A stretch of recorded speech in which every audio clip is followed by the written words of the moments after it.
จะเลือกคำใดคำขอบใจหรือว่าขอบคุณมันล้นในดวงกะมนคำขอบคุณนั้นยังบ่พอมานั่งควรคิดสิเลือกคำใดกันหนอเพื่อให้มีค่าสูงพอให้เหนือกว่าคำว่าขอบใจคิดอยู่ตั้งดนเรื่องบุญคุณน้ำใจลูกค้ามันหนักเท่าดวงสิว่าเทียบคุณค่านั้นพอเป็นไปน้ำใจทุกหยดขอจดไว้บนดวงใจจะจำจนซีดเมื่อลายขอตั้งใจหักใส่มวลสนใจจริงๆในความรู้สึก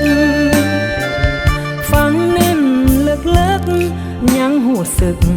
ติดหนี้บุญคุณขอยอมหับไว้บ่ให้เสื่อมคลายหายสูญเงินทองที่ท่านเกื้อกูลขอเถิดทูลไว้ในดวงใจขอปฏิญาณขอสาบานไว้กับลูกค้าทีมงานจะขอตั้งตา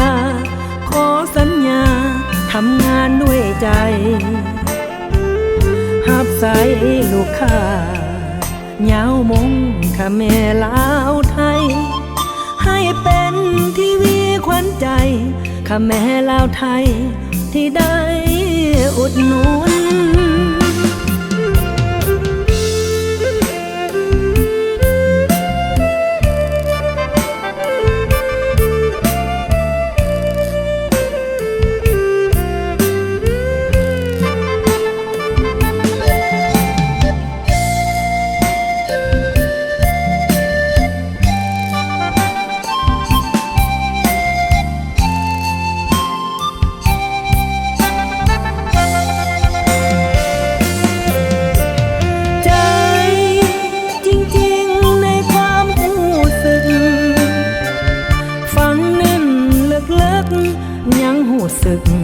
ติดหนี้บุญคุณ